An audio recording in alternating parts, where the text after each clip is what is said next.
Когда молишься от чистого сердца, происходят чудеса. Обычная молитва или научная молитва — это гармоничное взаимодействие сознательного и подсознательного уровня, направленное на достижение определенной цели. Неисчерпаемый источник силы, который находится внутри нас, эта сила позволит нам добиться от жизни всего, чего мы захотим. Вы желаете жить лучше, насыщеннее, благополучнее, богаче и краше? Начните применять чудодейственную силу. Путь к новой жизни, к богатству, к процветанию всегда открыт. Сила подсознания облегчит вашу повседневную жизнь, поможет решить деловые, семейные и финансовые проблемы, принесет гармонию в отношения с близкими и родными. Каждый из нас молится. Знаете, как молиться с отдачей, со всем пылом души, как молиться плодотворно, чтобы влияло на вашу жизнь. Когда вы последний раз произносили слова молитвы, которая была бы для вас не случайным порывом под воздействием исключительных тех или иных обстоятельств, а частью вашей повседневной жизни. Известно всем, что перед лицом опасности, перед лицом болезней, смерти, горести, бед, многие из нас возносят отчаянные молитвы. Достаточно прочитать газету, чтобы убедиться в этом.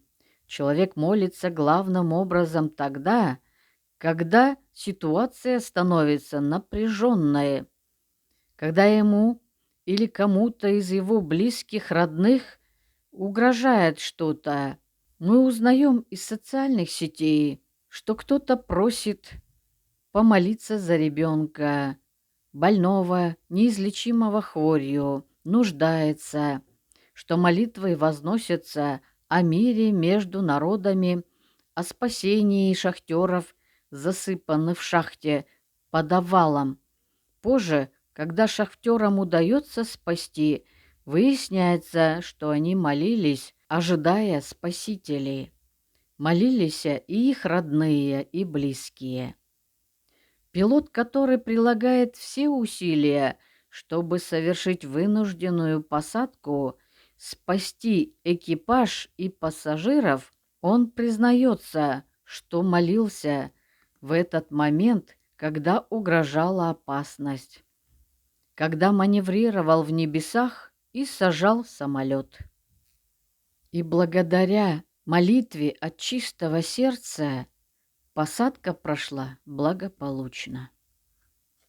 Разумеется, молитва — это средство, которое всегда с нами в час беды, испытаний и горести.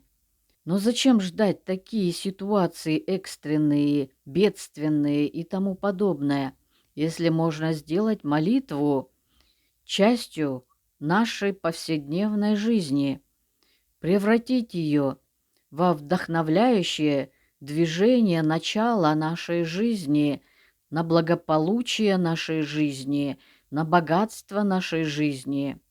Когда чьи-то молитвы исполняются, о случившемся об этом говорят массовой информации, потому что эти случаи неоспоримо подтверждают великую силу молитвы. Но почему-то никто ничего не говорит о чудесном воздействии молитвы повседневной, например, о коротких молитвах, о будничных молитвах, которые мы произносим перед тем, как сесть за стол, как что-то сделать, предпринять. Благодарим Господа за хлеб насущный. Никто не говорит о простых молитвах, которые возносят просто, чтобы ощутить единство с Богом, сближение, почувствовать, что Бог несет его в своих ладонях и более ничего не просит взамен. Обычная сложность заключается в том, что другому человеку не объяснишь, как молиться правильно. Это очень трудно растолковать.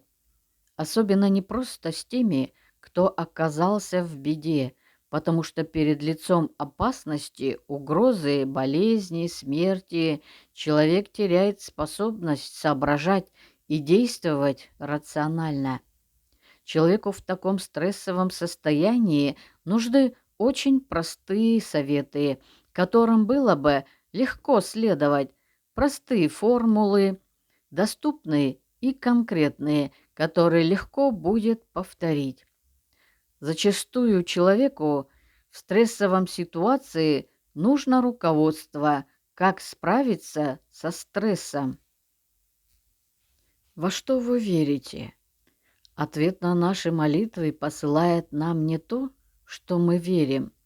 Ответ возникает тогда, когда наше подсознание откликается на ментальную картинку или на нашу мысль, которая живет в нашем мозгу. Иными словами, мы сами отвечаем себе на молитву или просьбу. Этот закон веры одинаково работает во всех религиях мира. И именно он объясняет их правдоподобие.